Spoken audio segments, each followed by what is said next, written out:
Alien यानी पृथ्वी के पार वो रहस्य लोग जिन पर आधारित कई फिल्में आपने देखी होंगी। इन फिल्मों में कभी हमलावर दिखाया गया, पृथ्वी पर हमला करने वाला एक योद्धा, कभी इंसानों का दोस्त। ब्रह्मांड में कोई दूसरी दुनिया है?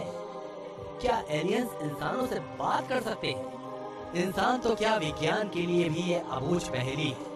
हकीकत और फसाने में उलझी एलियंस की थ्योरी अभी तक कोई मुकम्मल करदार यानी ठोस नतीजे तक नहीं पहुंच पाई। इसीलिए अब होने जा रही है वो खोज जो एलियंस की सच्चाई से पर्दा उठाई। धरती पर डीएनए से किसी की बायोलॉजिकल पहचान होती है। नासा के वैज्ञानिकों ने एलियंस से संपर्क करने के लिए इसी को आधार बनाया। It was traveling very fast and very erratically, and couldn't anticipate which way it was going to turn, or couldn't understand how it was maneuvering the way that it was, or the propulsion system. Aliens कैसे दिखते हैं, उनकी भाषा कैसी होती है, और क्या दूसरी दुनिया में बात करने के लिए वायुमंडल है? ये पहेली भी दूसरी दुनिया की तरह अबूझ पहेली है। इसके लिए नासा ने बाइनरी संदेश को प्रसारित करने का प्लान बनाया। ये एक प्रकार का रेडियो सिग्नल होगा जिसके माध्यम से ये कोशिश की जाएगी कि एलियंस से बातचीत हो सके। इसे एलियंस की भाषा में ही डिकोड किया जाएगा। वैज्ञानिकों के ब्लूप्रिंट को हकीकत का रूप लेने में 2 से 3 साल का वक्त लगेगा। मगर एलियंस को लेकर एक वीडियो जारी की।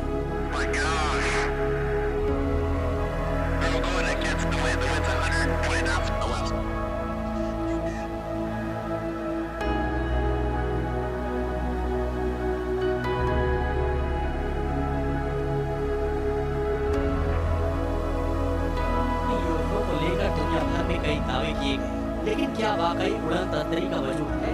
तो इसके लिए इस वीडियो को गौर से देखिए, जिसे यूएफओ का पहला आधिकारिक पुष्टि वाला वीडियो बताएगा।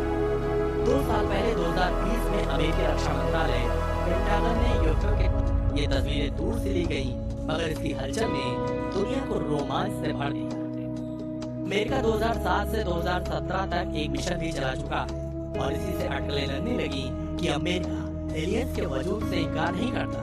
ये पहली बार नहीं था जब एलियंस की उड़न तस्वीर को लेकर दावा किया गया, बल्कि दुनिया भर में यूएफओ को लेकर कई बार दावे और हलचल होते रहे। इन सब सवालों का जवाब इसी बात पर निर्भर है कि नासा के मिशन एलियंस से क्या हासिल होता है।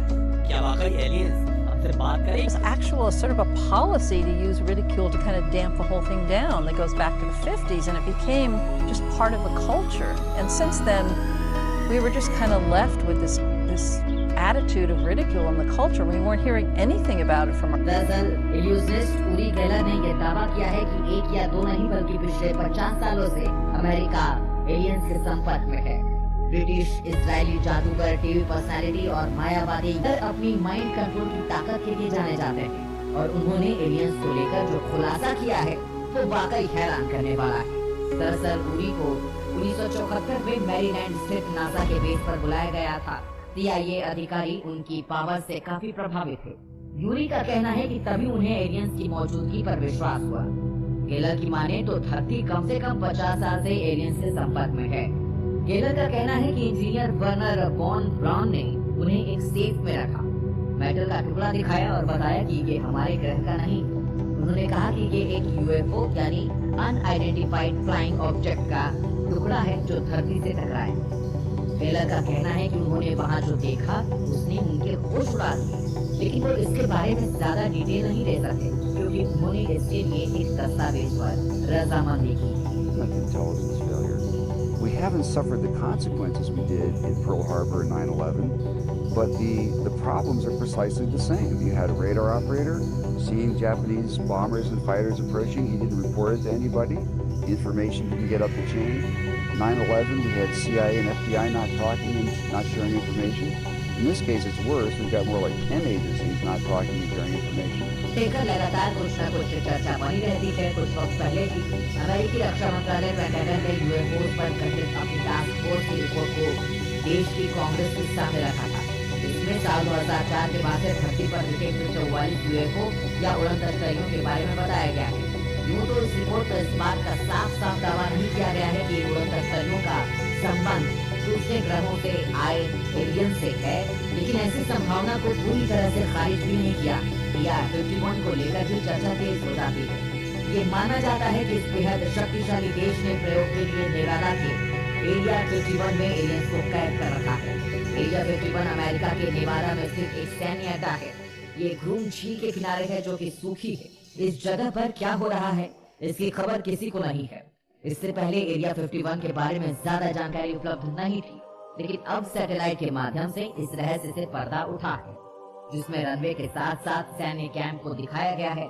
ऐसा माना जाता है कि इस सैन्य अड्डे में 7 रनवे हैं जो कि अब बंद कर दिए गए हैं। इस जगह को लेकर लोगों में मतभेद भी है। कुछ लोगों का कहना है कि इस जगह पर सैन्य अड्डा है, जबकि कई लोग ये मानते हैं कि इस जगह पर एलियंस को बंधक बनाकर रखा गया है। He has been seeking a disclosure for 50 plus years or more, and I think this is a good step forward for the UFO community, for the government to acknowledge the existence of the phenomenon and let people know that there's something going on out there on a regular basis. नई study के मुताबिक Venus पर मिले बादल भले ही जिंदगी जीने की परिस्थितियों के अनुकूल ना हो, जुपिटर के बादल जीने की परिस्थितियां बनाते हैं। शोध बताते हैं कि हमारे पड़ोसी ग्रहों पर बादल काफी सूखे, लेकिन हम सभी को पता है कि जीव सरवाइव करना जानते हैं। हालांकि अभी तक किसी भी ग्रह पर जिंदगी जीने की परिस्थितियां पूरी तरह नहीं मिली है, क्योंकि यहाँ नमी की कमी है। अमेरिका अकेले ही एलियंस को लेकर स्टडी कर रहा है।